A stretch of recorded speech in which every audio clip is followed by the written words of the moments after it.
ce projet Fouler le sol part vraiment des archives que j'ai trouvées, pas seulement sur le bâtiment, mais sur l'histoire de ce lieu. Et d'ailleurs, si j'ai choisi ce titre avec le sol, c'était aussi pour parler du lieu en tant que terrain et pas juste en tant que mur, parce que finalement, il y a l'espace tel qu'on le voit aujourd'hui, qui a été construit à la fin du 19e siècle pour être une imprimerie. Ensuite, ça a été un magasin de tissus. Donc, il y a toute cette histoire qui reste relativement récente. Mais avant, ça a été aussi un couvent, il y a eu une chapelle, il y a eu un jardin aussi entre ça et l'imprimerie. Tout cet imaginaire de se dire qu'il s'est passé tout ça sur un même sol et d'imaginer à partir de toute cette mémoire.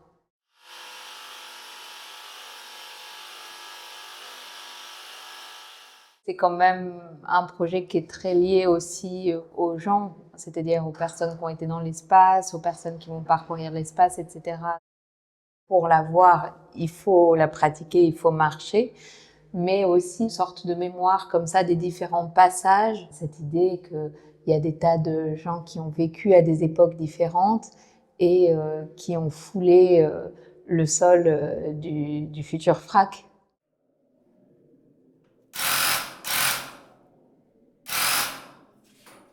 Quand j'ai commencé à réfléchir sur le projet, il y avait plusieurs difficultés, notamment le fait que tout était possible et en même temps il y avait beaucoup de contraintes. À un moment donné, cet escalier m'est apparu comme un lieu clos et donc qui répondait aussi aux contraintes du 1% artistique.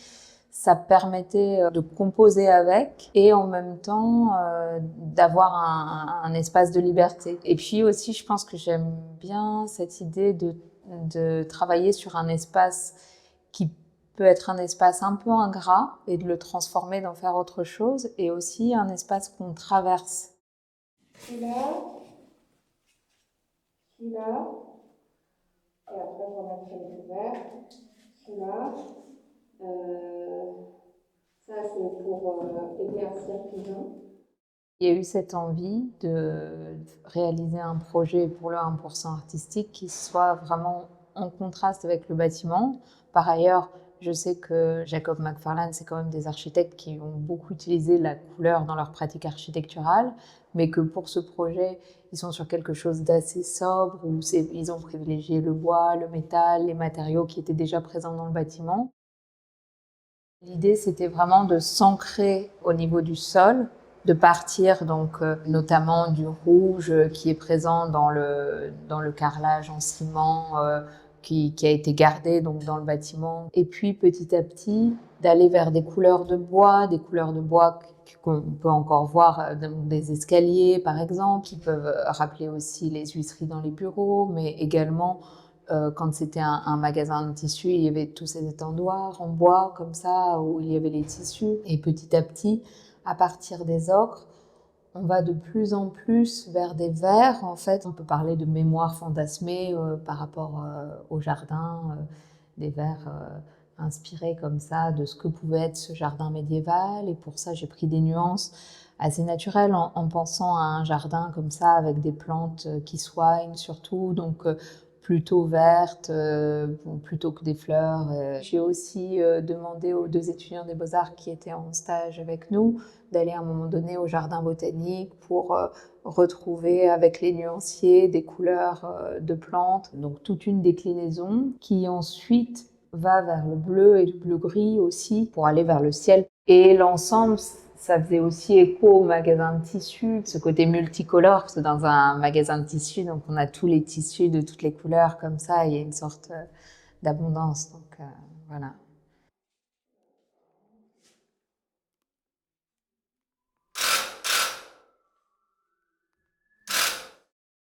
Il y a très très peu de couleurs qui sont utilisées pures. On fait toujours des mélanges. Autant le geste de peindre, c'est moi qui peins tout, autant les mélanges, c'est vraiment un travail d'équipe et chaque personne qui fait une couleur peut choisir son nom. Et là, on avait des bleus serre-tête, des bleus barrettes. On travaille avec des pots d'1 litre, donc c'est pas beaucoup. Et il n'y a jamais 2 fois la même nuance. ce qui fait qu'il peut y avoir parfois des nuances très proches, mais c'est aussi ce qui crée une vibration. Et donc les mélanges qu'on fait, c'est à la fois pour s'approcher de telle couleur, de tel matériau, ou de telle plante par exemple, etc. Et c'est aussi comment faire des transitions de façon à ce que, en pulvérisant, ça s'enchaîne de manière fluide et qu'il n'y ait pas de contraste trop fort. Et voilà.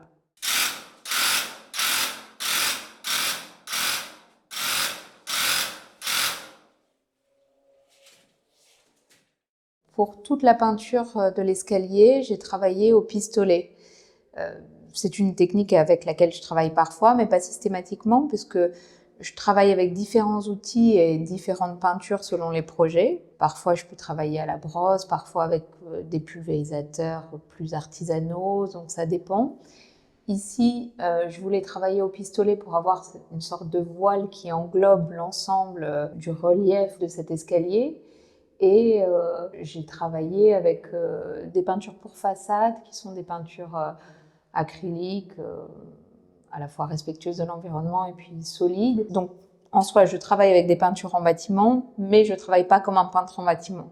C'est-à-dire que même si l'outil que j'utilise pourrait être utilisé par un peintre en bâtiment pour peindre un mur, la grosse différence, c'est qu'en général, dans la peinture en bâtiment, on peint de haut en bas.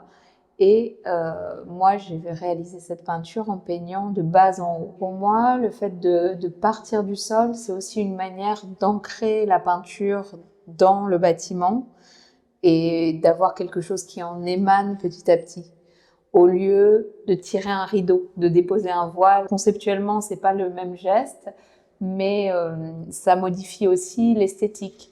C'est-à-dire que le fait de travailler comme ça et puis donc de modifier les couleurs au fur et à mesure en montant.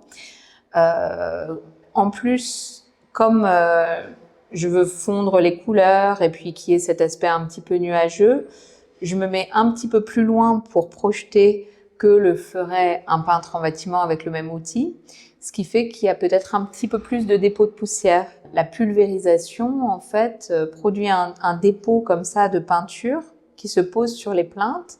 Et finalement, il y a une sorte de miroir entre le dessus de la plinthe qui reflète ce qui se passe au plafond.